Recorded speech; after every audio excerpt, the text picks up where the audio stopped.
كثيرا وسبحان الله بكرة وأصيلا لا إله إلا الله ولا نعبد إلا إياه مخلصين له الدين ولو كره الكافرون لا إله إلا الله وحده صدق وحده ونصر عبده وعز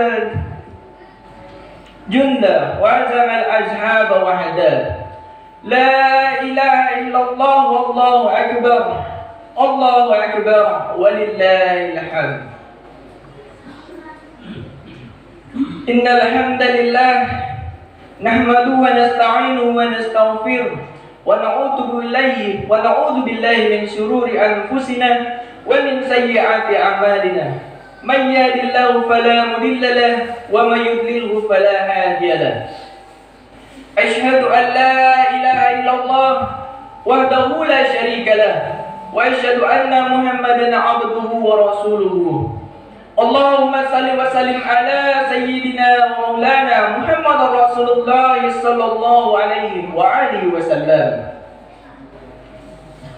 والشرف وكرم ومجد وعظم ورضي الله تعالى عن أهل بيته المطهرين وأصحابه المهتدين والتابعين لهم بالإحسان إلى يوم الدين أما بعد فيا عباد الله أوصيكم بنفسي وتقوى فيا عباد الله أوصيكم ونفسي بتقوى الله وطاعته لعلكم تفلحون قال الله سبحانه وتعالى في كتابه الكريم يا أيها الذين آمنوا اتقوا الله حق تقاته ولا تموتن إلا وأنتم مسلمون صدق الله العظيم.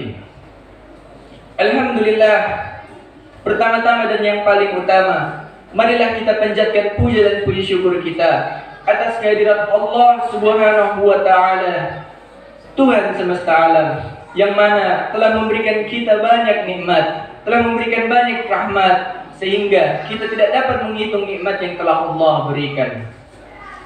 Karena kita sebagai hambanya tidak diperintahkan untuk menghitung nikmat Allah, melainkan hanya diperintahkan untuk mensyukuri nikmat Allah Subhanahu wa Ta'ala.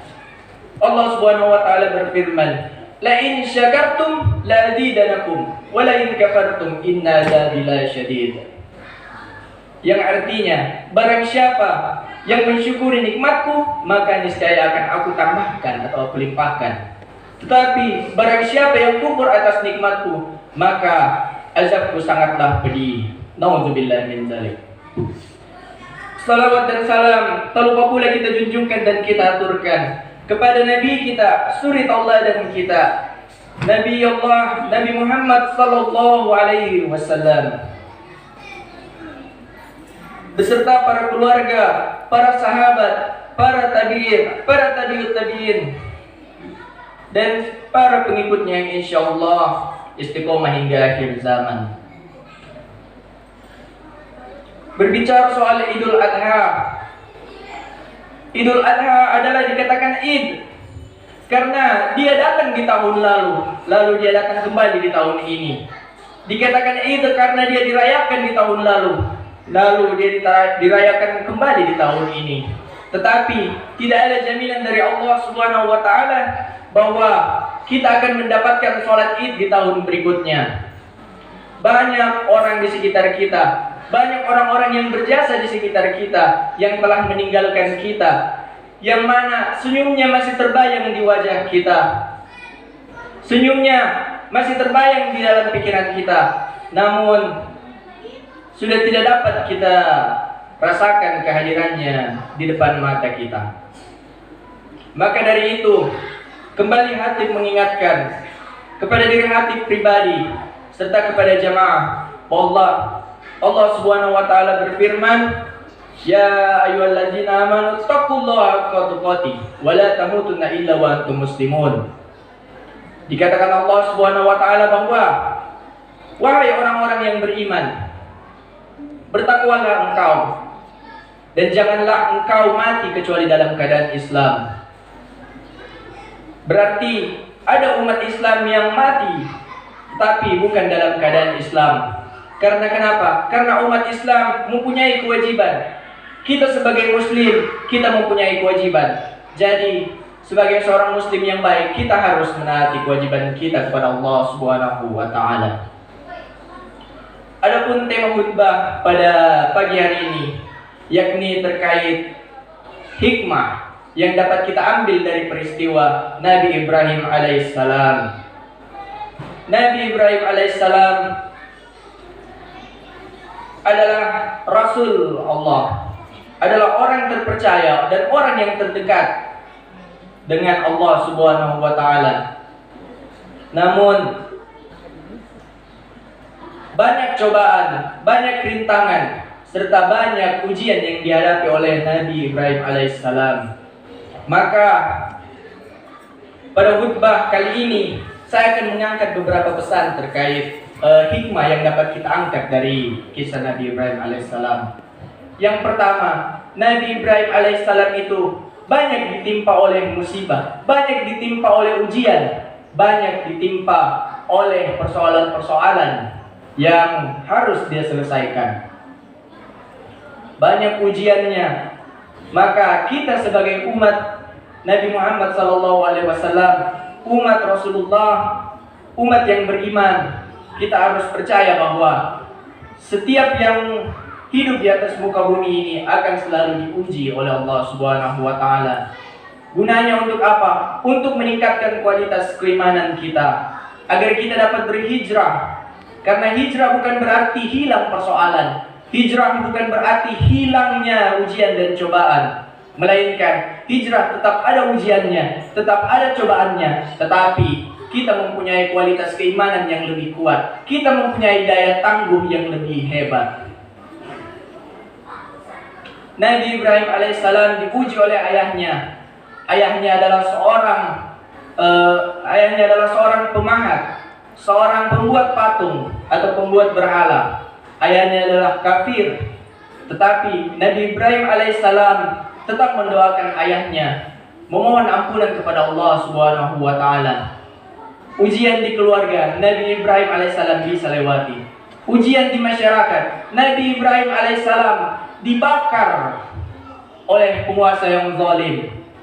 Nabi Ibrahim alaihissalam dibakar hidup-hidup di api unggun. Tetapi saat Nabi Ibrahim alaihissalam keluar dari api itu, beliau kedinginan. Semua karena kuasa Allah Subhanahu wa taala. Maka tidak ada yang tidak mungkin dalam menghadapi cobaan dan menghadapi rintangan. Tidak ada yang tidak mungkin kecuali kita tidak membesarkan nama Allah Subhanahu wa taala. Allahu akbar, Allahu akbar, Allahu akbar, walillahil hamd. Pesan yang kedua, Nabi Ibrahim alaihissalam meminta kepada Allah, walaupun dia sudah selesai ujiannya, tetapi ada ujian yang paling berat, yaitu kehampaan hati. Kehampaan hati ini adalah Nabi Ibrahim alaihissalam ingin mempunyai buah hati. Dia meminta kepada Allah selama 86 tahun kurang lebih baru dikabulkan oleh Allah Subhanahu wa taala. Luar biasa. Zaman sekarang sulit kita dapatkan orang-orang yang mau bermunajat, yang mau meminta, yang mau merintih kepada Allah Subhanahu wa taala sampai bertahun-tahun lamanya, tapi hajatnya belum dipenuhi oleh Allah Subhanahu wa taala. Sebagai umat Rasulullah, kita harus husnuzon kepada Allah. Allah menginginkan kita lebih lama bersujud kepada Allah. Allah menginginkan kita lebih lama merintih kepada Allah. Allah Maha Cemburu. Allah tidak mau kau berbagi kasih selain kepada Allah Subhanahu wa taala. Apabila engkau ingin mencintai orang lain, apabila engkau ingin mencintai keluargamu, cintailah karena Allah Subhanahu wa taala. Semuanya harus karena Allah lillahi taala. Tidak ada tempat meminta selain kepada Allah, maka memintalah kepada Allah. Selain itu, banyak orang yang sudah meminta kepada Allah, tetapi hajatnya belum juga dipenuhi. Sebagai umat beragama, kita perlu mengevaluasi apa yang sudah kita makan. Mungkin saja di salah satu yang kita makan dan beberapa yang kita makan itu adalah hasil dari haram, buah dari haram. Karena apabila masih ada yang haram di dalam tubuh kita, niscaya permohonan kita tidak akan dikabulkan oleh Allah Subhanahu wa taala.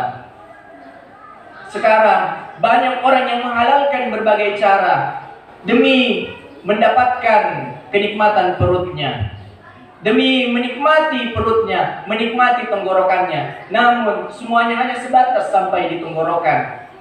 Derajat orang itu tidak lebih tinggi daripada yang dikeluarkan dari perutnya, tidak lebih tinggi dan tidak lebih mulia daripada yang dikeluarkan dari perutnya. Karena Allah menciptakan otak jauh dari perut, sehingga orang-orang tidak harus memikirkan perut-perut dan perut saja. Melainkan sekarang kita diuji oleh pandemi, banyak perekonomian yang runtuh, banyak perekonomian yang terhambat, tetapi tidak ada satupun makhluk di muka bumi ini yang berjalan di atas bumi Allah, melainkan Allah Subhanahu wa taala telah menjamin rezekinya. Jadi kita tidak perlu takut dan kita tidak perlu kufur atas nikmat Allah. Karena apabila kita ragu dan sampai kita menghalalkan berbagai cara, sama saja dengan kita kufur atas nikmat Allah Subhanahu wa taala. Dan Allah mengatakan, sungguh azabku sangatlah berat. Nauzubillah min dzalik.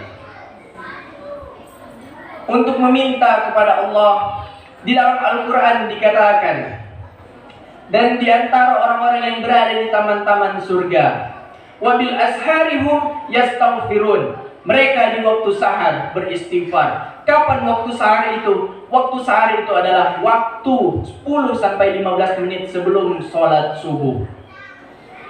Kita sering mendengar waktu sahar adalah waktu sahur. Sahur adalah makan di waktu sahar. Jadi apabila jamaah bangun sebelum azan subuh, hendaklah memperbanyak istighfar kepada Allah Subhanahu wa taala. Karena ada suatu kisah Imam Hanbali datang ke suatu daerah dan dia bertemu seorang tukang roti. Sebelum bertemu dengan seorang tukang roti, Imam Hanbali dikeluarkan atau disuruh pergi dari masjid karena dia tidak boleh bermalam di masjid. Makanya dia dipanggil oleh tukang roti tersebut. Sambil melihat tukang roti itu membuat roti, Imam Hanbali menanyakan, apa yang sedang kau lakukan? Karena dia sambil membuat roti dia beristighfar.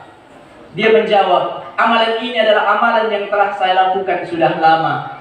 Dan selama ini semua hajat saya telah dikabulkan oleh Allah Subhanahu wa taala kecuali satu. Apa itu? Yaitu bertemu dengan Imam Hanbali. Dan pada saat itu orang-orang tidak mengetahui yang mana wajah Imam Hanbali. Dan atas kuasa Allah Subhanahu wa taala dipertemukanlah tukang roti itu dengan imam. Masya Allah. Hanya dengan beristighfar semua hajatnya dipenuhi. Dan ada amalan yang ditinggalkan oleh almarhum Syekh Ali Jaber. Beliau mengatakan, waktu yang terbaik untuk bersyukur atau mengucapkan syukur kepada Allah dengan mengucapkan alhamdulillah itu ada di waktu pagi sebelum terbitnya matahari dan di waktu petang sebelum terbenamnya matahari. Jadi itulah hikmah yang kedua yang dapat kita ambil, yaitu kita harus meminta kepada Allah dan hanya berdoa kepada Allah Subhanahu wa taala. Tidak boleh mempersekutukan Allah dan tidak boleh kufur atau takut hidup di muka bumi Allah Subhanahu wa taala, melainkan Allah sudah menjamin kehidupan kita dari awal kita lahir sampai kita kembali kepada Allah Subhanahu wa taala. Allahu akbar, Allahu akbar, Allahu akbar, walillahil hamd. Hikmah yang terakhir yang dapat kita ambil adalah hikmah yang ketiga, yaitu keikhlasan. Nabi Ibrahim alaihissalam ikhlas pada saat Allah Subhanahu wa taala memerintahkan untuk menyembelih anaknya. Allah Subhanahu wa taala memberikan mimpi kepada Nabi Ibrahim alaihissalam bahwa Nabi Ibrahim bermimpi menyembelih Ismail alaihissalam. Padahal Ismail alaihissalam adalah doa dari Nabi Ibrahim. Selama 86 tahun dia berdoa, dan pada usia 13 tahun dia harus menyembelih anaknya. Namun karena keikhlasan hatinya, dan keikhlasan hati anaknya yang soleh, Ismail alaihissalam, bertemu dengan ayahnya yang juga soleh, Ibrahim alaihissalam. Mereka tetap dan mereka mengatakan bahwa apabila itu perintah dari Allah Subhanahu wa taala, maka laksanakanlah, lakukanlah. Jadi pelajaran yang ketiga adalah ikhlas. Karena puncak dari kecintaan itu adalah ikhlas. Adalah puncak dari kecintaan, yaitu kita mau berbagi kepada orang lain, berbagi kepada Allah Subhanahu wa taala. Dan tidak ada yang kekal, tidak ada yang tahan kecuali amalan-amalan kita berbagi. Apabila kita mempunyai rezeki, silakan bersedekah. Apabila kita mempunyai rezeki yang lebih, silakan wakaf. Apabila kita memiliki rezeki yang banyak dan lebih banyak, mohon maaf, apabila kita mempunyai rezeki yang lebih, kita silakan berinfak. Apabila kita mempunyai rezeki yang lebih banyak, silakan mewakaf. Dan apabila kita hanya manusia biasa, kita merasa keterbatasan, kita merasa mempunyai keterbatasan, maka bersedekahlah. Dengan senyuman, itu sudah cukup bersedekah. Senyum itu adalah sedekah bagi saudaramu. Maka hikmah yang ketiga yaitu kita harus ikhlas. Ikhlas dalam menjalani kehidupan, ikhlas dalam menjalani segala ibadah-ibadah kita karena Allah Ta'ala. Allahu Akbar, Allahu Akbar, Allahu Akbar, walillahil hamd. Barakallahu li wa fi Qur'anil azim wa nafa'ani wa iyyakum bima fi minal ayati wa dzikril hakim. Wa taqabbalallahu minna minkum tilawatahu innahu wal ghafurur rahim.